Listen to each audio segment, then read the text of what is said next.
What if you could take that risk, make that change, reach that goal, live your best life? Welcome to another episode of the What If You Could podcast, where we get together with amazing experts and everyday people who share challenges, encourage healing, and explore the possibilities that life has to offer. I'm your host, Gary Scott, and I'm excited that you're along for the ride. Hey, everybody. Welcome to another episode of the What If You Could podcast. And my shimmering, lovely guest with me today is Laura Walton. Hello, Laura Walton. Hello. Hi. Thanks Hi for having there. me. Are you feeling good today? You ready to help a bunch of people get through some grief questions and see where we go with this? Yeah, I'm feeling ready for it. Awesome. Awesome, guys. Well, I'm just going to read Laura's bio real quick, and then we're going to get started. So we've got Laura Walton. Laura is a licensed mental health therapist, clinic coach, grief coach and mentor, after loss professional, yoga instructor, and author. When Laura was 21, her dad committed suicide. When Laura was 26, her then boyfriend died of a drug overdose. Laura found her world shattered and found herself desperately trying to navigate her new reality. Laura struggled to find good support through her grief and has since made it her mission to support others in ways she couldn't find. Laura is the founder of Grief on Purpose, an online community offering education courses and support to grieving individuals and their support systems. Grief on Purpose aims to change the conversation around death and grief. And that is a very good thing. So thank you, my friend. Yeah, thank you. Well, so since we're the What If You Could podcast, I only have one question, and that's the question. I mean, have you ever had a what if you could moment, or, do you ever think, what if I could about something? If you do, what might that be? Yeah, probably quite a few of those moments throughout my life, but the thing that's maybe front and center for me right now is related to the topic of death and grief.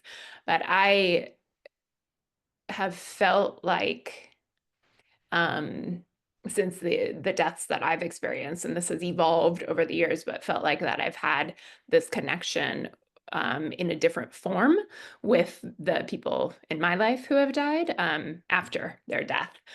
I've felt that, and I've played with that and experienced that in different ways over the years, but there's also still this like fear element in me, like, but what if I'm the crazy person? Or or what if I tell people that and they judge me for that, or they have some belief that contradicts that, or whatever it might be. Just this fear associated with really kind of um trusting in that 100%. So the what if you could for me at this moment, I think, would be that, like, what would be if I could myself surrender 100% into that trust and that belief and that knowing that in some form or another there is this connection, um, or this possibility of connection with people who have died. What would that look like? How would I navigate my life, knowing that to be 100% true for me? Wow.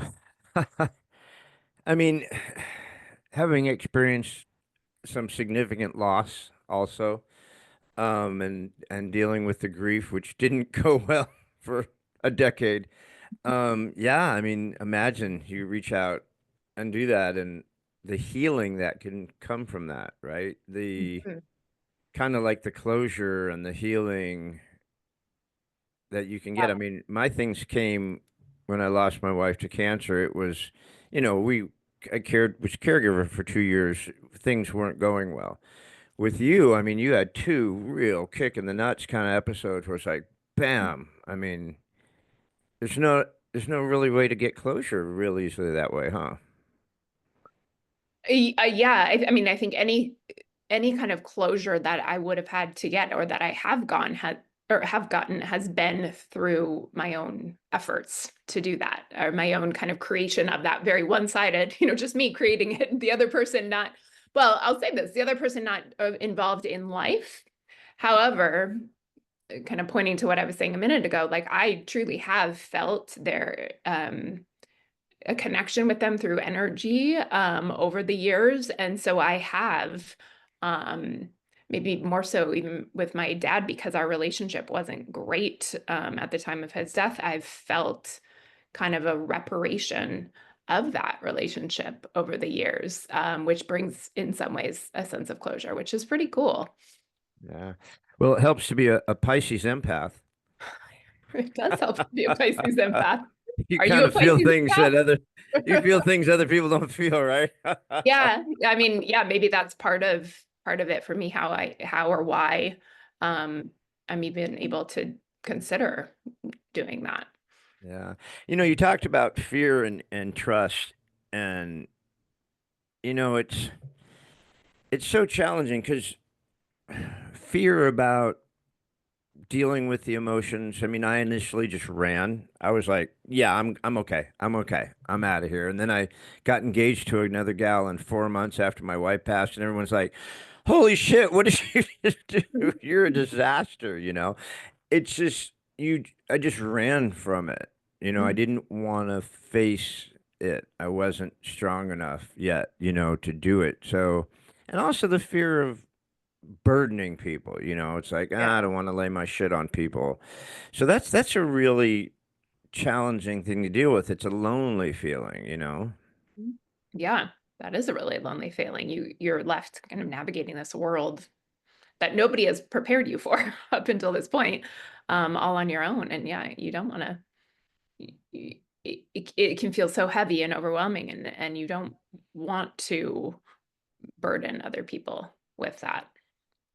You don't Yeah, even. and the other part of that is the trust, right? It's like, who do you trust to expose yourself to? Who do you turn to? I mean, therapy is pretty messed up in the grief area. There's not a lot of it there, and I think most people who are in the therapy and healing world, deal with other stuff, but they don't necessarily touch on the grief as well. And I think you found that yourself. I found that when I was looking for therapy and seeking that out. Yeah, you found that to be true too? Oh yeah, 100%. I mean, the Yeah, first person I went to, it was like, "Gosh, lady, I just read that book, Grief for Dummies. I just did, and you're on chapter 3 right now, and this is not going anywhere for me." It's like yeah. I didn't think that. That the process of it just wasn't making sense to me. I think they were like, healing, doing therapy stuff in a direction that was for, the old, well, how did that make you feel stuff? And I'm like, no, no, no, I don't, it was difficult. It was difficult to find help with the grief. Mhm. So Yeah. is that what the grief on purpose is about? I mean, Mhm. how did you come to that? I mean, how did you decide I'm going to try to start doing something because I'm not finding things? I think the initial seeds of that were planted pretty early on for me, or meaning early on in my grief experience when I just started to look for support in term or in the context of therapy and other support, started to look for that for myself, wasn't finding a lot. But then also when I started to see especially after a little bit of time had passed, when I started to see how the people I knew in my life or were not still um, able to kind of interact with me as it related to my grief. After a certain amount of time passes, it can feel like everybody else who's in your world, but it was not, as directly affected by that death.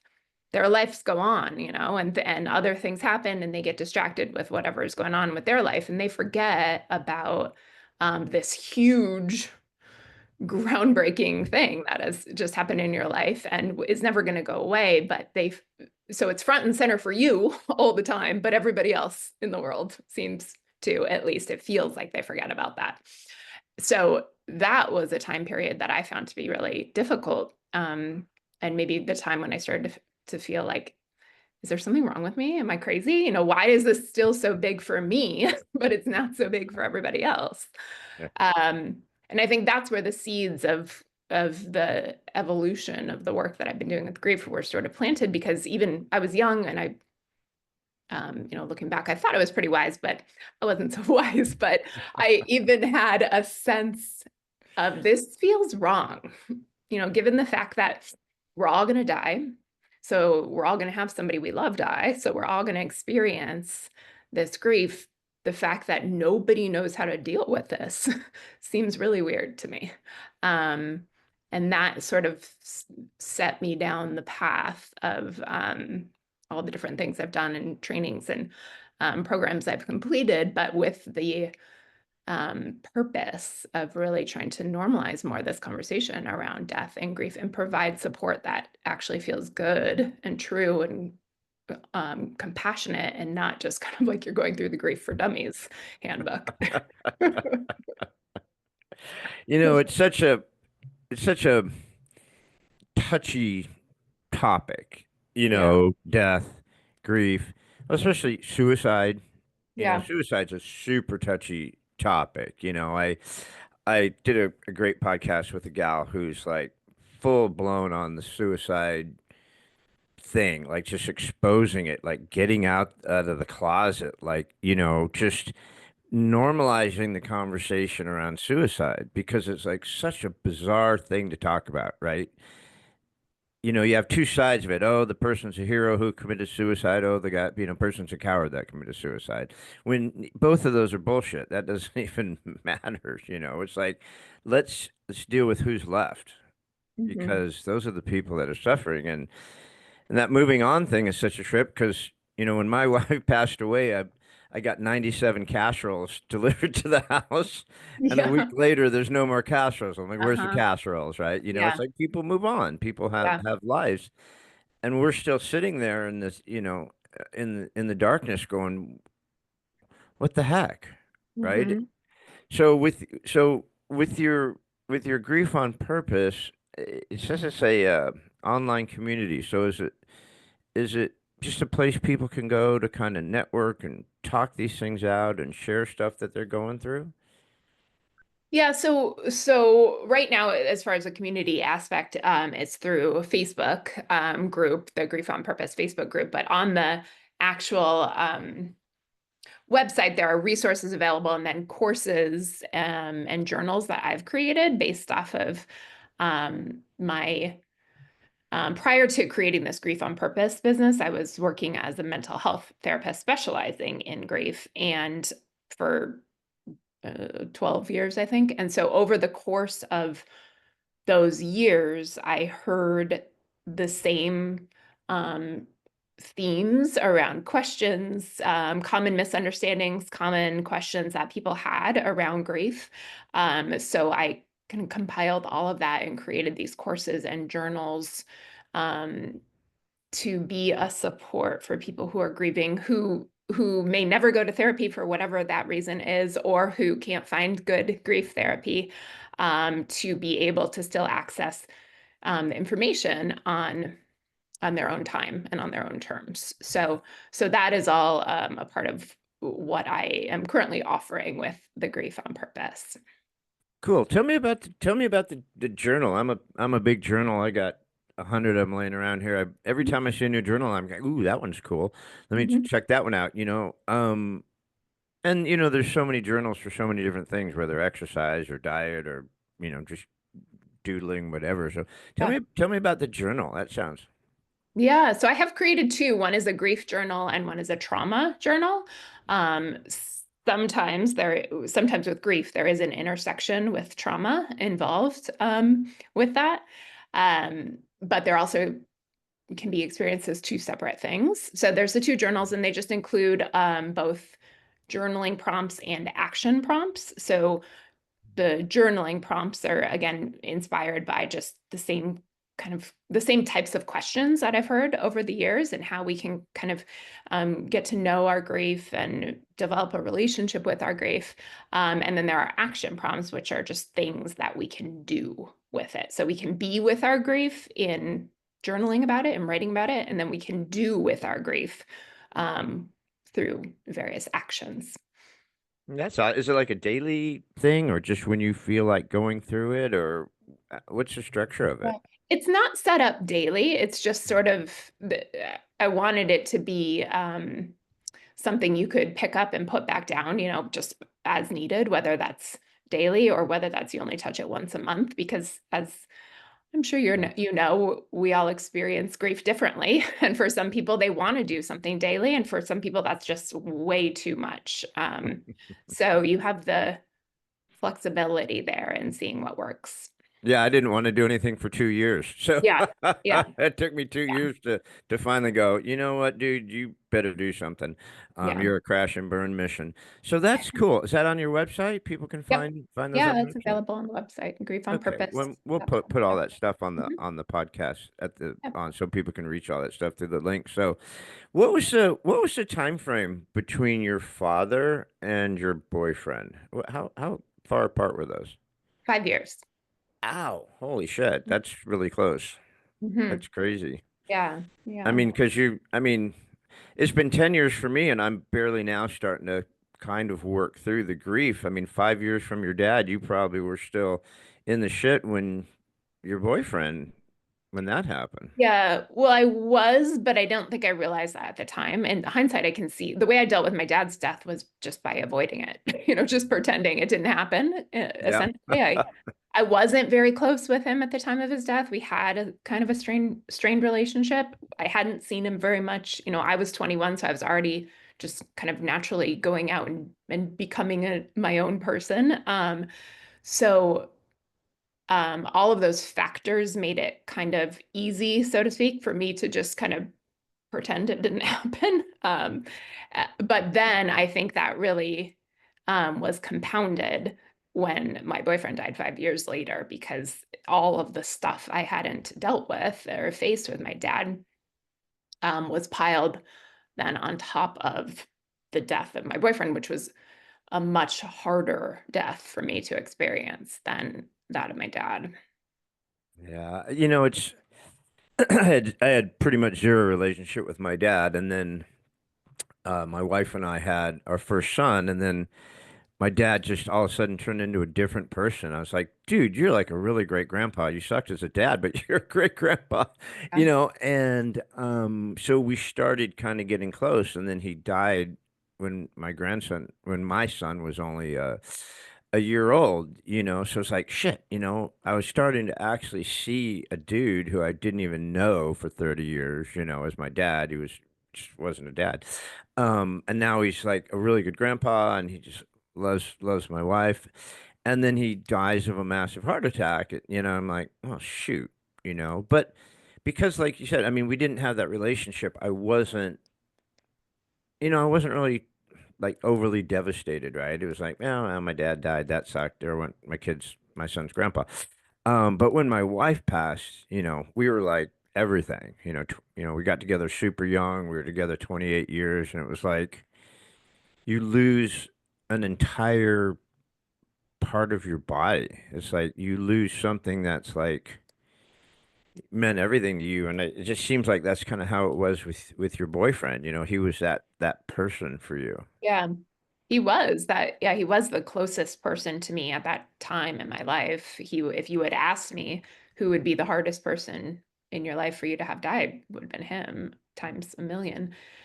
Um, yeah, so you lose that. And then also you lose, and this I'm gonna assume was true for you too, you lose the future, or this imagined future that you had that um whether or not that would have actually played out doesn't really matter. You just lose all of these ideas and hopes that you had had for what would happen. Yeah, and just the way it comes in waves, Yeah. after they're gone, it's like, I mean, even 10 years in, it's like something will happen and I'll just break Mhm. down. It's like, holy shit, you'll just find myself weeping, just going, Mhm. what happened? I don't Yeah. even, was it a song or did I just see something? It's like, what the hell happened? What brought that back so hard, and now, now my son has two sons. So now I have a 2-year-old grandson and a 2-week-old grandson.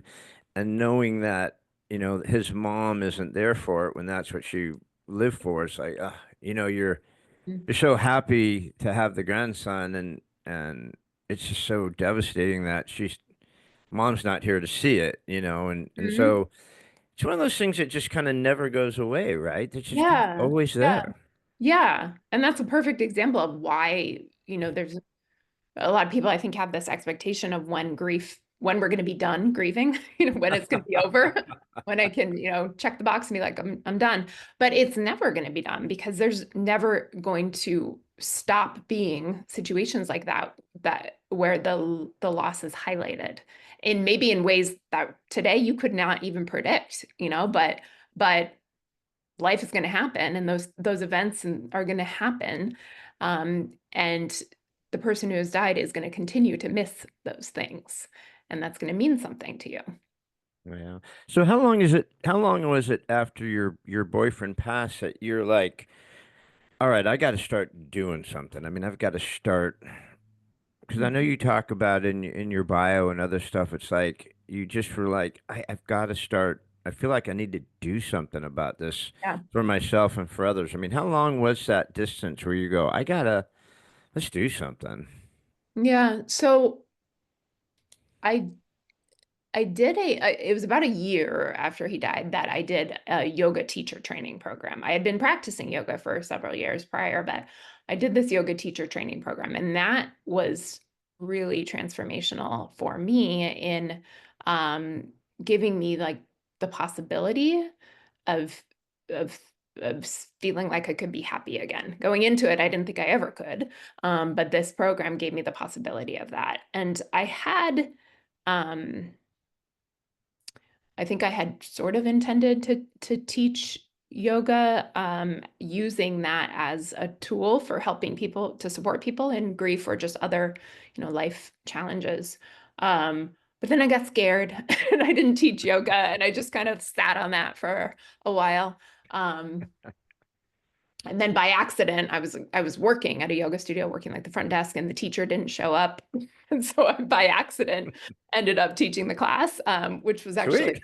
worked out really well because I got to get over that first hump without having to stress about it for weeks leading up to it.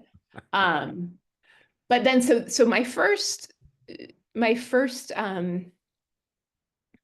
attempt, I guess you could say, in supporting people through their grief was actually through yoga and teaching yoga classes. And I did that for a few years. Um, but I was just kind of teaching general classes to the public. So it wasn't necessarily catered to grief. And then I felt like I wanted to kind of like narrow that focus a little bit more and do it in a different way. And that's when I started looking at applying to grad school. So by this point, grad school was probably about 4 or 5 years after his death when I started grad school. How did you merge those two? How are you merging the grief work with the yoga? Yeah. I want to ask you a quick side question here. Just, do you have any experience with yoga at all? Oh yeah. Yeah, I Okay. can get down great. Okay.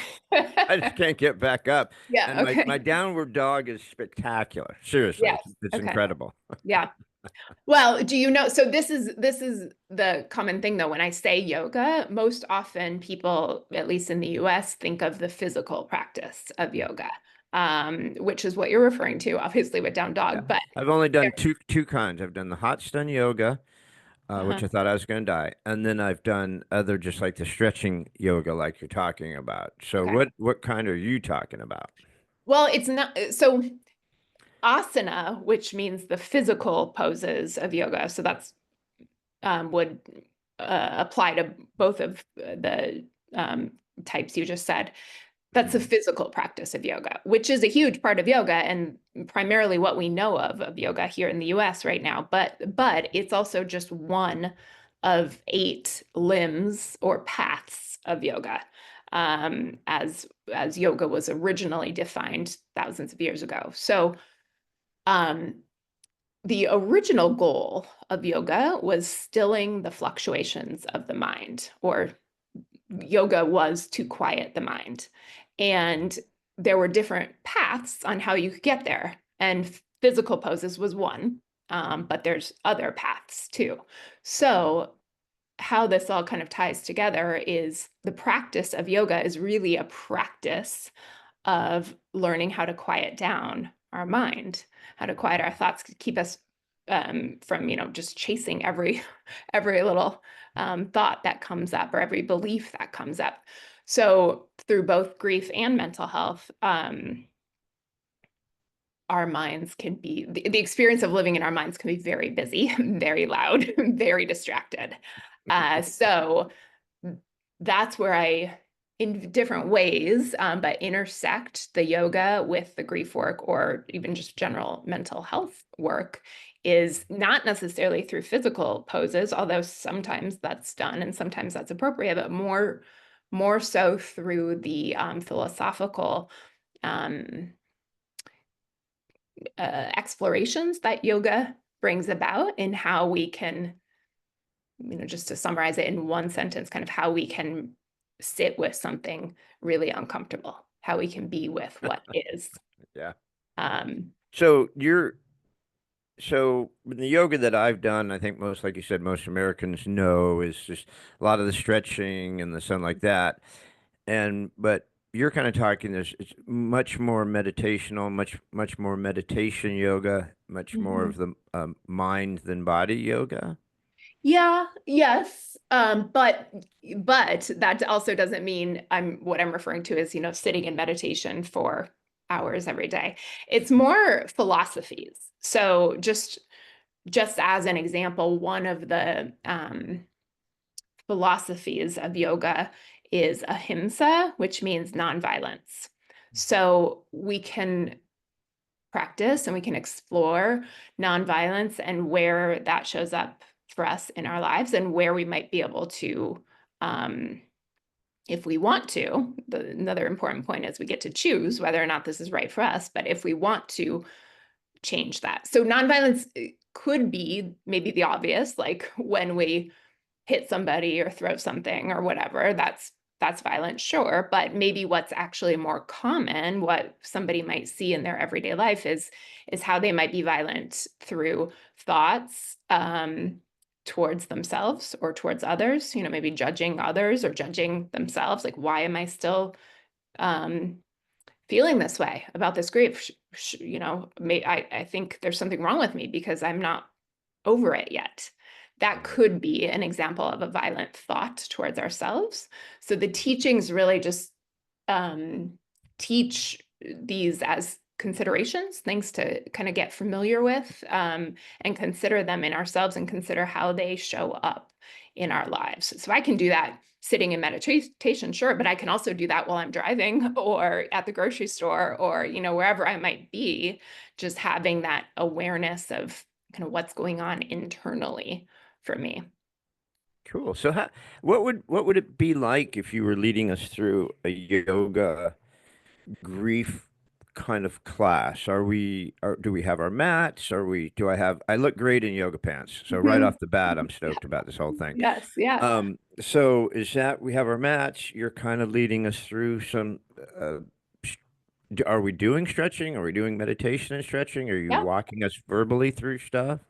So it could be if we were doing a yoga class, then yeah, it would maybe look very similar to any yoga class you might walk into, in that there would be mats. You'd have your own mat. You'd maybe have some props, and I would guide you through different poses that are probably going to be chosen by me as far as how they relate to whatever the theme is that I'm trying to teach that day. So like if I was teaching that practice of ahimsa, nonviolence, then I might choose poses that have the potential to bring up places where we might be violent towards ourselves or others, so maybe asking maybe a part of the pose sequence we're doing is, let's say, well, we can even use down dog, your favorite pose, but I make you hold it for like 5 minutes, let's say, but then in that I'm cueing, so just notice what happens in your mind and in your body as you hold this pose for longer than you think you should hold it, right? Like, do you start to make judgments about me? Do you start to make judgments about how terrible this class is? Do you start to make judgments about how I really should have gone out to lunch with my friends instead of come to this class? Like, because we all do these things, and Yeah. it's not to say that any of whatever comes up is right or wrong, but the really important part is building an understanding of that. Because if somebody is a person who's likely to, let's just say in this example, blame it all on me, the teacher, and be like, well, she's a terrible teacher because she made us hold this pose for 5 minutes, blah, blah, blah. They're going to have a whole story about that. They likely don't do that just in the yoga class. They likely do something similar in other areas and with other Yeah. relationships in their life. And so it's really about gaining understanding about ourselves and how we function and how we are with ourselves and how we are with the world. And then that can relate directly back to grief, because again, if I'm doing that to the yoga teacher, I'm probably doing that to myself or people who are involved in my life around the grief and the death. And I can start to better understand that for myself. And then I can understand if am I okay with that? Or is this something I want to change about myself? And make choices from there. Yeah. I love that. That's awesome because it's so true how we just love to abuse ourselves, right? I mean, we just love to beat the shit out of ourselves. It's the We do. craziest Yeah. thing. Yeah. And so like you said, if you're bringing that up in this class and there's this anger and this blaming and this all this crap, it's like, well, holy cow, wait a minute. If you catch yourself doing it in the class or you're making people aware of what's happening, it's like you can catch yourself in other areas in your life. Yeah. Like you say Yeah. something stupid to your child or you do say something stupid to a waiter or waitress. It's like, wow, why did I say a harmful thing in such Yeah. a non-harmful situation? Why am I doing that? And so bringing that up and exposing it, that's awesome. Yeah, I mean, we do that. I don't know why we do this with the negative thoughts and things like that. Yeah, we do it. And that to some degree is a part of being human. And again, it's not to say that it's bad, because we all do it. And it is a part of um, the way that we function in some way. But a lot of, I think what's true more commonly is that we're not aware of it. So if we can build the awareness of it, then we know what we're doing. We know maybe, oh, I know this is my default when I'm really tired or I'm hungry or I'm stressed. This is how I act. So then we can just have more compassion for ourselves and for others, because once we see that we do it, we can see others do it too. Um, and that can make it a little bit easier just to live in general, but also to live with our grief. Yeah, I mean, when I have the hangries, forget about it. It's over. Yeah, me too. Yeah, Oh you're yeah. gonna. No, I'm but very but I violent. exactly. Yeah, give me something or everyone's going down. Yeah. But it is such a great relief actually to say, oh man, if I can just see what's happening, feel what's happening, make myself aware of it. It's like I knew someone who wore a rubber band and they snapped themselves with a rubber band when they had a negative thought. I'm like, dude, you're gonna lose your arm because I know you. All right, get rid of the rubber band. You're gonna kill yourself. But it's just that awareness of, he Yeah. wanted to stop being so negative because he was always so negative and he was looking for some trigger to stop it. So with you bringing this up, and then we can start. I mean, what a relief because no one likes to say mean stuff. Even if you're a total asshole, at some point you go, God, I wish I hadn't have said that. Right? Yeah. So if we can flesh that up, it's such a healing way to just let ourselves forgive ourselves for saying something stupid and just work on not doing it, right? Hmm. Yeah. Yeah. And understanding why we do that, and we're never going to be perfect, but if we have a better understanding of what sorts of things trigger us to respond in that way, then we can make different choices about how we can either avoid those things or take care of ourselves if it's unavoidable. So what do you do? So when you're in that, when you're doing that, Hmm. how do you then work the grief into that? I mean, are there things that you say, or how do you work the grief into while now you've got us into that state, right? So what do you do with the grief part of it if that's the class you happen to be working on? Yeah, if it was a grief class, then I might tie that in there by just maybe asking them to think about, um, just bringing awareness to what comes up in them, either around their grief or around their person when they think about their person or memories involved with their person. So, for example, um, I might say something as simple as, so bring to mind a memory of your person and just notice what happens in your body as soon as that comes up. Does that memory create stress in your body? Do you notice that you get tight, you're clenching, your shoulders are up? Or does that memory create, maybe it's a funny memory. So it creates, lightness or laughter or joy or whatever.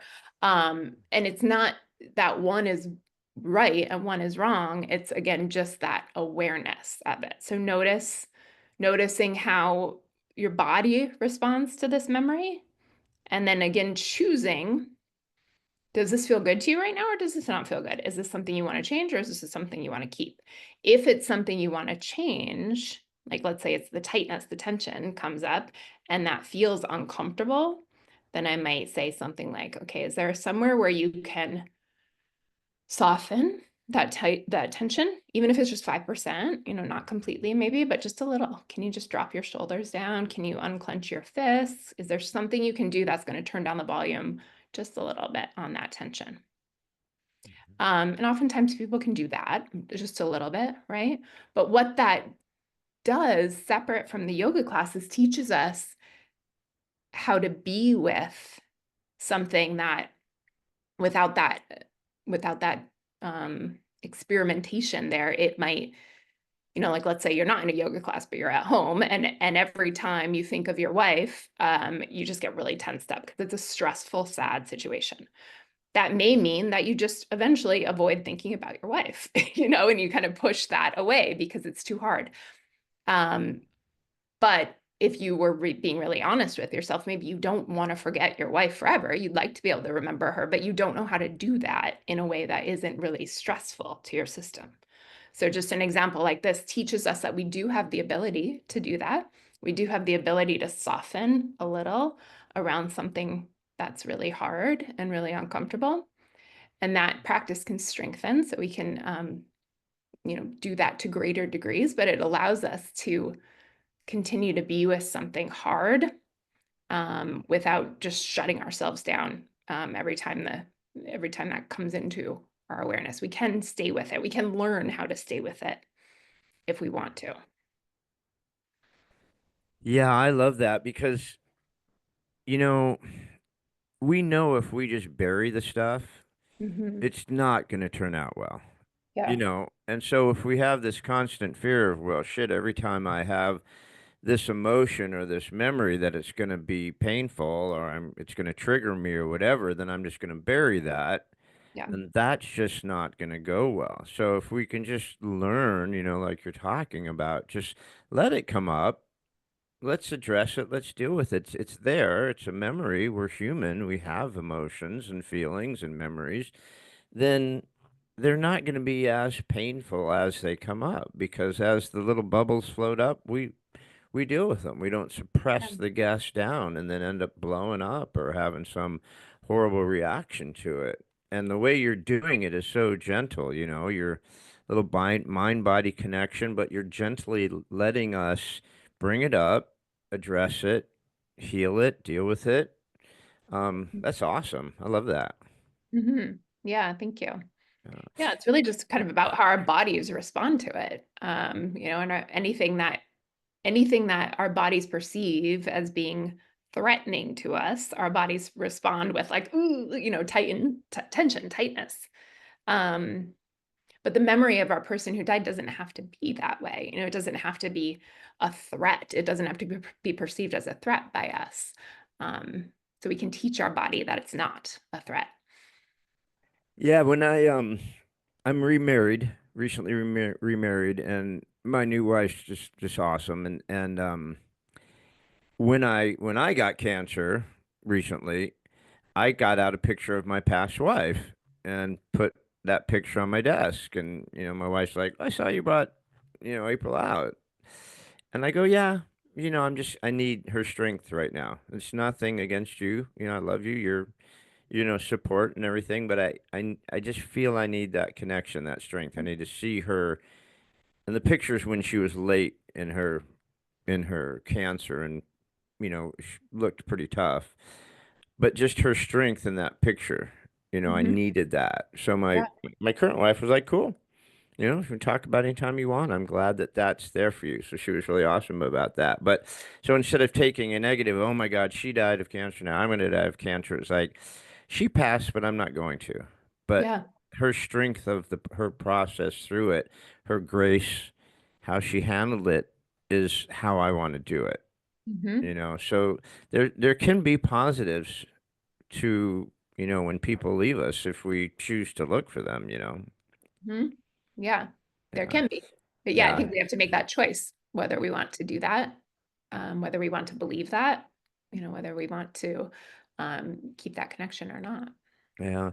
You touch on loss and fear and trust, and there's such a weird connected thing, the loss, the fear, and the trust. It's like getting back in a relationship. Like I dated a couple gals that just were mad at my past wife. They didn't like her. I'm like, dude, you didn't even know her. She was epic. And that was the thing. It's like, oh, well, she was, I'm not her. I can't live up to that. I'm like, who's asking you to? It's just so bizarre. And then also, if you get into a great relationship, it's like the fear of losing the new person, right? It's like, oh shit, I lost, the love of my life, and I really like you. I don't want you to go away, and that fear of loss and that trusting that those people are going to be there is a wicked thing. Did you go through that? I mean, have you tried to jump back into that world? Mhm.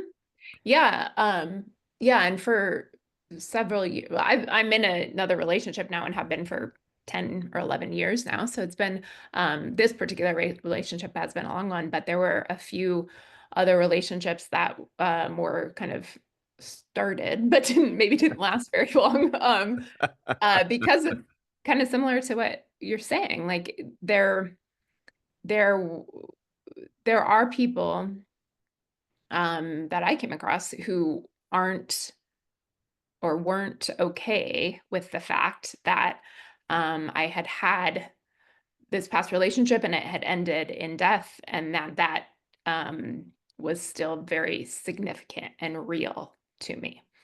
Um, some people just aren't going to be okay with that, and I think there's a lot of reasons why that can be true for a person. Um, and I've learned that it's because of whatever's going on for them, or maybe whatever their own beliefs about death might be, that makes it hard for them to do that. It's not, although it can feel like it, it's not really about me. Um, Yeah. but it can still be really hard, of course. It's a bizarre thing that someone could be mad at someone who's not even here anymore I know. and that I they've know. never met. It's like, dude, I don't know why I'm not going to get back with April because she's not here, right? Yeah. So I don't know what your insecurity is with my past. Now, if I'm bringing it up too much, or if I talk about her too much, or there's still pictures of her, or you see my boys and we talk about, oh, wouldn't it be great if mom was here, or something like that. Yeah. That's not against you as a person. It's Yeah. we had another human in our lives that we miss. That doesn't mean I can't now love you, right? Hmm. They're Yeah. not here. Yeah. And you're already fighting in the grief. You're already struggling. It's like, dude, I can't like fix both of us, all right? Yeah. Yeah. You can only do one thing at a time here. Yeah. I'm still trying to get my shit together, right? You go get yours together. I'll get mine together. Maybe we'll have some coffee or something. But well, I love what you're doing with the yoga. I love the grief on purpose. And so again, it's a grief on purpose. It's a Facebook community that people can join, and then they interact with other people going through grief. Is that what that is? Mhm. As far as the community part, yes, that's the Facebook. And then as I was saying, the courses and journals that are available for people to kind of just do on their own, if that's something they prefer. So That's awesome. That's awesome. So, Laura, what's next for Laura Walton? What are you going to do next? mm, well, I think this is a good full circle moment, going back to my the first question here. So I've been working with grief, as we've talked about for years now. And up until recently, it's felt like it's been kind of a lot of the topics we covered in this conversation, but just kind of the learning what grief is, learning how to navigate grief, learning how to navigate this whole new world of grief that somebody is just thrown into, like work around kind of the logistics of grief, I might say, for lack of a better term. Um, but what's really starting to become even more interesting to me is these connections with our people who have died, how that relationship with them can change. And this can mean a lot of different things, I think, but can change in death. So it's still being defined in my brain, but as to kind of what this looks like, but diving into that realm more, I think, and working a little bit more with that is, I predict something that is on the horizon for me. And I'm also writing a book that's about the yoga of grief. Oh, that's not, is that going to be the title? Yoga of Grief?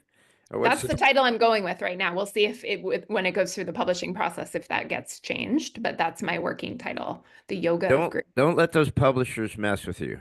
I'll try Be not to. careful. They're because I I got a real Jones for authors. I just love books. I love authors. I've interviewed a bunch of authors, and most of them I've talked to are self-publishing Mhm. because they found that a lot of these publishers just, if it has to be a certain way or it won't be marketable and blah blah blah, and it's kind of taken their vision and messed with it too much. Yeah, So you have to really be true to yourself and true to what you're doing yeah, with that. yeah. But on the other point is, um, I I I talk to my past wife all the time, all Hmm. the time. Yeah. She's always around. And one of my closest friends is a psychic, and she's freaking like world renowned, amazing. She's like the most legit psychic on the planet. She's not Miss Chloe, all right? She's not gonna call her for 5.99 a minute. Um, and she'll send me a text or something. She said, "Oh, I talked to April today." Yeah, yeah. And she's just like tuned into her for some reason. And they're there, I mean, they're there, and they can be such a healing presence.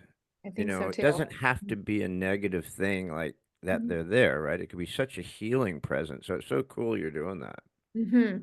Yeah, I mean that's been in my experience too, especially in the early grief, just feeling that connection, choosing to believe that. That was maybe one of the reasons I was able to survive those first 5 years or so. So yeah, it can be really healing.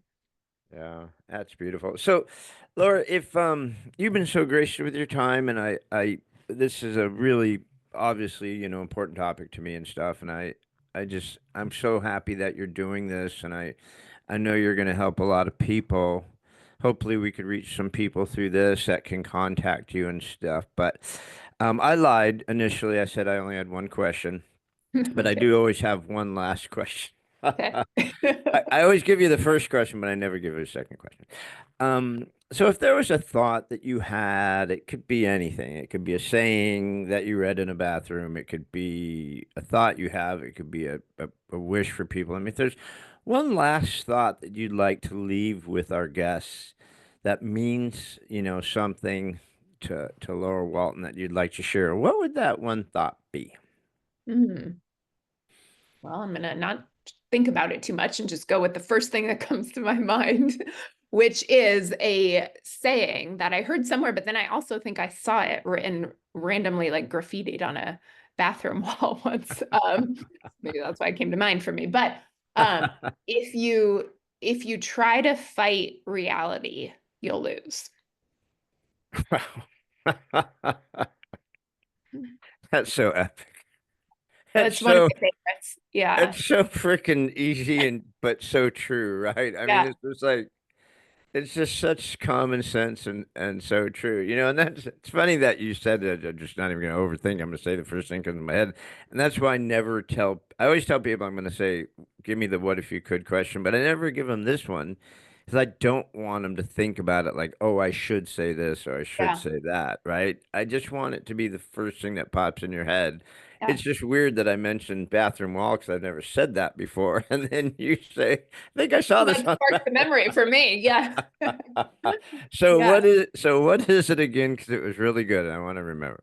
Yeah. If you try to fight reality, you'll Mhm. lose. That's awesome. God, it's just so true. And we just want to fight reality, I whether know. it's financial, whether it's spiritual, whether it's relationships, whether it's the crazy shit that's going on in the world. I mean, it's just so true. It's just reality is what it is. I don't care how you want to perceive it. All right. It just is what it Yeah. is. Yeah. And Yeah. don't fight it. Yeah. Yeah. Yeah, so Good one. true. So, everybody, this has been Laura Walton, and Laura has Grief on Purpose, and we're working on a book, and the working title right now is The yoga of grief. The Yoga of Grief. Love that title. Don't let them take that one from you. I'm That's gonna I hold on love to that it. title. Yeah, that's a great title. And Laura's been so kind to share with us, her past, all the owies that have come about, how you're dealing with it and stuff. And I'm just super grateful that you were here to share this with us. How do people reach out to Laura Walton? How do we find you? Where are you? And how do we do Yeah. that? Yeah, so my website is griefonpurpose.com. The Instagram handle is grief.on.purpose. Or just email Laura at griefonpurpose.com. Awesome. And we could find your journals on the Facebook one or on On the the website. yeah. Yeah. Awesome. Awesome. Laura, you're wonderful. I love your mission. Grief is such a silent killer. And I Yes. think people need to bring it out of the closet, like what you're trying to do, expose it. We're all gonna die, We are. and we're all gonna lose someone, and we have to figure out how to deal with it, or we're gonna Yeah. get ourselves in trouble, right? Yeah. I think so too. Yeah. Sure Yeah. does. All right, kiddo. Thank you so much. Guys, this has been So, another episode of the What If You Could podcast. My guest has been Laura Walton, and I'm very grateful you were here. thank you. Thanks for having All me. right. See you guys. What if you could take that risk, make that change, reach that goal, live your best life? Welcome to another episode of the What If You Could podcast, where we get together with amazing experts and everyday people who share challenges, encourage healing, and explore the possibilities that life has to offer. I'm your host, Gary Scott, and I'm excited that you're along for the ride.